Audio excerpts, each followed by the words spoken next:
வணக்கம். மீண்டும் மற்றொரு நிஜக்கண் நிகழ்ச்சியினூடாக சந்தித்திருக்கின்றோம்.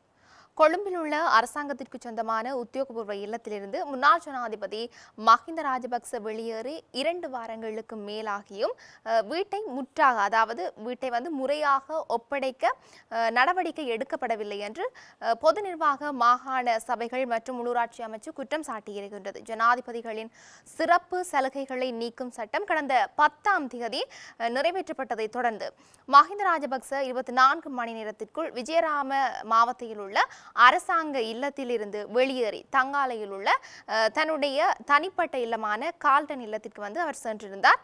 இதன்போது 2 வாரங்களுக்குள் வீட்டை உத்தியோகபூர்வமாக அரசாங்கத்திடம் ஒப்படைக்க நடவடிக்கை எடுக்கப்படும் என்று மஹிந்த ஊடகங்களுக்கு கருத்து தெரிவித்தும் இருந்தார். 2 வார கால அவகாசம் 24ஆம் தேதியுடன் முடிவடைந்தும் இருந்தது. இது தொடர்பாக நினைவூட்டல் அனுப்பப்பட்டிருந்ததாக அமைச்சின் உயர் அதிகாரி ஒருவர் தெரிவித்தும் இருந்தார். இந்த வீட்டின் பட்டியலில் உள்ள பொருட்கள் ஜனாதிபதி செயலகத்திற்கு சொந்தமானவை என்றும் வீடு மற்றும் வளாகத்தின் உரிமை அமைச்சின் கீழ் உள்ளது என்று சொல்லியும் அந்த அதிகாரி தெரிவித்தும் இருந்தார். விஜயராம மாவட்டத்தில் உள்ள வீடு மற்றும் பொருட்களை முறையாக ஒப்படைக்க கோரி ஜனாதிபதி செயலாளர் NS குமாரநாயக்கவின் கையெழுத்திட்ட கடிதம் மஹிந்த ராஜபக்சவின் தனிப்பட்ட செயலாளருக்கு 24ஆம் தேதி அனுப்பி வைக்கப்பட்டும் இருந்தது. அவருக்கு வழங்கப்பட்ட வாகனங்கள் முறையாக ஜனாதிபதி செயலகத்திடம் ஒப்படைக்கப்பட வேண்டும் என்றும் அதே கடிதத்தில் அனுப்பப்பட்டிருந்தது.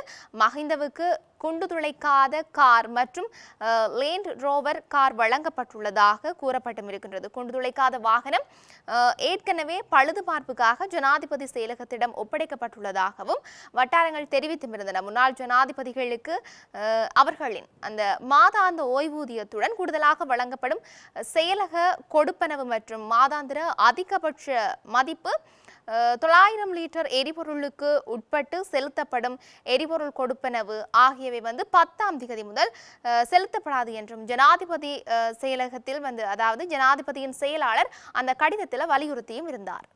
இது இப்படி இருக்க, வடக்கு கிழக்கு வலிந்து காணாமல் ஆக்கப்பட்டவர்களின் உறவினர்களின் சங்கத்தின் ஏற்பாட்டில் சர்வதேச நீதி கோரி சுழற்சி முறையிலான உண்ணாவிரத போராட்டம் இன்றைய தினம் புதன்கிழமை 7வது நாளாக நடைபெற்று வருகின்றது. குறித்த இந்த போராட்டம் யாழ் செம்மணியில் கடந்த 25ஆம் தேதி ஆரம்பமாகியிருந்தது. அதாவது அந்த 25ஆம் தேதி ஆரம்பமாகி இன்று நண்பகல் 1 மணிக்கு அது முடிவுக்கு இருந்தது. இலங்கையில் நடைபெற்ற உள்நாட்டு யுத்தத்தின் போது நிகழ்த்தப்பட்ட மனித உரிமை மீறல்கள் மற்றும் வலிந்து காணாமல் ஆக்கப்பட்டவர்கள் உள்ளிட்ட விவகாரங்களுக்கு நீதி வேண்டியும் உள்நாட்டு பொறிமுறையை நிராகரித்தும் சர்வதேச விசாரணையை வலியுறுத்தியும் செம்மணி விவகாரத்துக்கு நீதி கோரியும் குறித்த அந்த உண்ணாவிரத போராட்டம் ஆரம்பிக்கப்பட்டிருந்தது.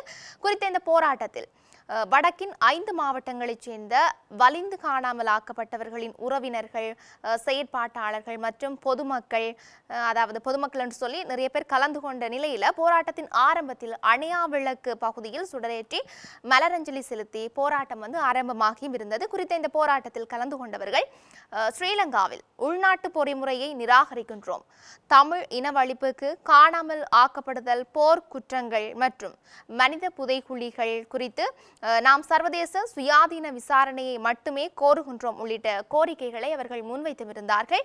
இந்த போராட்டத்தில் அறிக்கை ஒன்று வாசிக்கப்பட்டு அந்த அறிக்கை மனித உரிமை ஆணைக்குழுவிற்கு அனுப்பி வைக்கப்பட உள்ளமையும் இங்கு குறிப்பிடத்தக்க ஒரு விடயமாகத்தான் இருக்கின்றது. ஐக்கிய நாடுகள் மனித உரிமைகள் பேரவையினுடைய கூட்டத்தொடர் நடைபெற்றுக் கொண்டிருக்கின்ற இந்த நேரத்திலே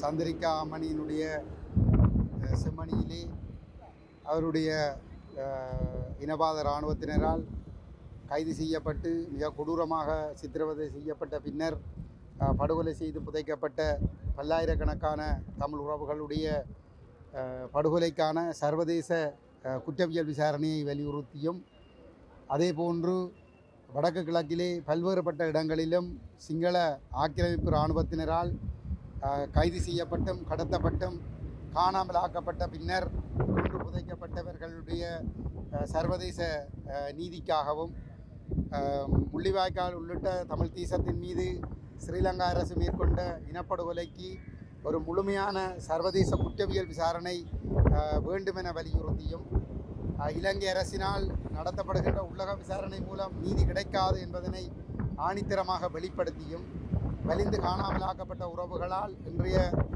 தினம் 6வது நாளாக ஒரு போராட்டம் இந்த செம்மணி அம்மணியினுடைய சந்திரிகா அம்மணியினுடைய இந்த செம்மணி புதைகுழி அமைந்திருக்கின்ற இந்த பிரதேசத்திலே மேற்கொள்ளப்பட்டிருக்கின்றது.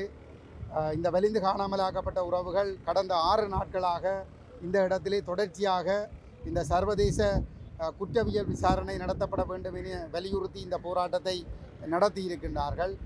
ஆகவே ஐக்கிய நாடுகள் மனித உரிமைகள் பேரவையானது தமிழ் மக்கள் மீது நடந்த இந்த இனப்படுகொலை மற்றும் ஸ்ரீலங்கா இராணுவத்தினராலும் அவர்களோடு இணைந்து இயங்கிய துணை இராணுவ குழுக்களாலும் கைது செய்யப்பட்டும் கடத்தப்பட்டும் வலிந்து காணாமலாக்கப்பட்டவர்கள் தொடர்பான பொறுப்புக்கூறல் விவகாரத்தை தொடர்ந்தும் உள்ளக விசாரணைக்குள் முடக்கி வைத்திருக்காமல், ஐக்கிய நாடுகள் மனித உரிமைகள் பேரவைக்குள் தொடர்ந்தும் முடக்கி வைத்திருக்காமல் அதனை உடனடியாக பாதுகாப்பு சபைக்கு பாரப்படுத்தி உடனடியாக ஒரு சர்வதேச குற்றவியல் விசாரணையை ஆரம்பிப்பதற்கான நடவடிக்கைகளை மேற்கொள்ள வேண்டும் என்பதுதான் இந்த போராட்டக்காரர்களுடைய கோரிக்கையாக இருக்கின்றது.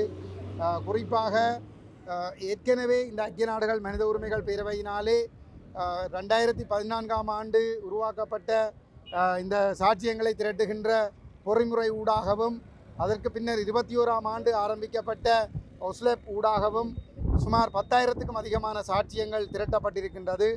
அந்த சாட்சியங்களில் வழங்கியவர்கள் பல நூற்றுக்கணக்கானவர்கள் இன்று உயிரோடு இல்லை.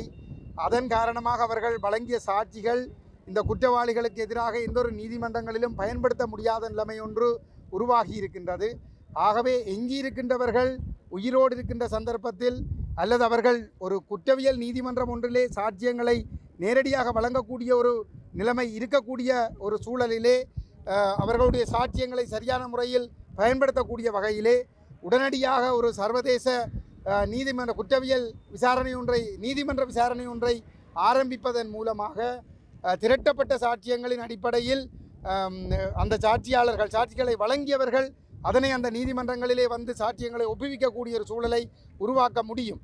ஆகவே காலம் தாமதிக்காமல் இருக்கின்ற சாட்சியங்களின் அடிப்படையில் உடனடியாக ஒரு நீதிமன்ற வழக்குகளை ஆரம்பிப்பதற்கு ஏதுவாக இந்த விடயம் உடனடியாக பாதுகாப்பு சபைக்கு பாரப்படுத்தப்பட்டு ஒரு நீதிமன்ற விசாரணை ஆரம்பிக்கப்பட வேண்டும், சர்வதேச குற்றவியல் நீதிமன்ற விசாரணை ஒன்று ஆரம்பிக்கப்பட வேண்டும் என்பதுதான் இந்த போராட்டக்காரர்களுடைய கோரிக்கை. உள்ளக விசாரணைக்கான வாய்ப்புகளை வழங்கக்கூடாது என்பதனை நாங்கள் ஆணித்தரமாக வலியுறுத்துகிறோம். அதே நேரத்திலே சாட்சியங்களை இனப்படுகொலைக்கான சாட்சியங்களை திரட்டுதல் என்ற போர்வையிலே ஏற்கனவே திரட்டப்பட்ட 10,000 சாட்சியங்களையும் தொடர்ந்தும் கிடப்பிலே போடாமல் அதனை உடனடியாக நீதிமன்ற விசாரணைக்கு ஒரு நீதிமன்றத்திலே வழக்கு தொடர்புக்கு ஏற்ற வகையில் பாதுகாப்பு சபைக்கு பாரப்படுத்தப்பட வேண்டும் என்றும் நாங்கள் இந்த இடத்திலே ஆணித்தரமாக இந்த மக்களோடு இணைந்து இந்த வலிந்து காணாமல் ஆக்கப்பட்ட உறவுகளுடைய போராட்டத்துக்கு வலி சேர்க்கின்ற முகமாக நாங்கள் இந்த கோரிக்கைகளை வலியுறுத்துகின்றோம். நன்றி.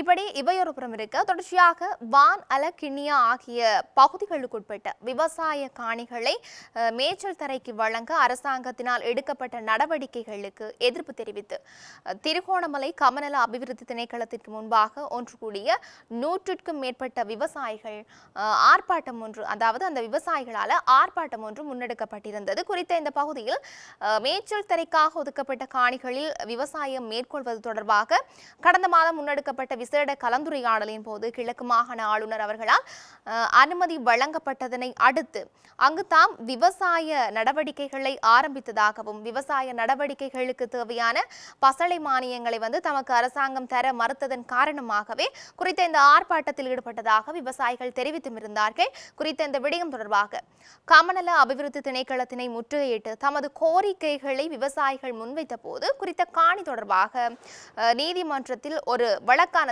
தாக்கல் செய்யப்பட்டிருப்பதால அது தொடர்பாக தம்மால் எந்தவித நடவடிக்கையும் எடுக்கப்பட முடியாது என்று திருகோணமலை கமநல அபிவிருத்தி திணைக்கள அதிகாரிகள் தெரிவித்ததனை அடுத்து அங்கிருந்து பேரணியாக சென்ற விவசாயிகள் கிழக்கு மாகாண ஆளுநர் செயலகத்தினை முற்றுகையிட்டும் இருந்தார்கள். கிழக்கு மாகாண ஆளுநர், பிரதி அமைச்சர் அருண், மாவட்ட நாடாளுமன்ற உறுப்பினர் ரோஷான் அக்மீமன ஆகியோருக்கு தமது விடயம் தொடர்பாக நன்றாக தெரியும் என்றும் அவர்கள் தமது கோரிக்கைகளுக்கான தீர்வினை பெற்றுத்தராவிடன் தாம் இங்கிருந்து கலைந்து செல்ல போவதில்லை என்றும் விவசாயிகள் இதன்போது ஊடகங்களுக்கு கருத்து தெரிவித்தும் இருந்தார்கள். இப்படி இருக்க நாட்டில் இன்னும் என்னெல்லாம் நடக்கப் போகிறது என்று சொல்லி நாங்களும் பொறுத்திருந்து பார்க்கலாம். மீண்டும் மற்றொரு பதிவினூடாக சந்திக்கலாம். வணக்கம்.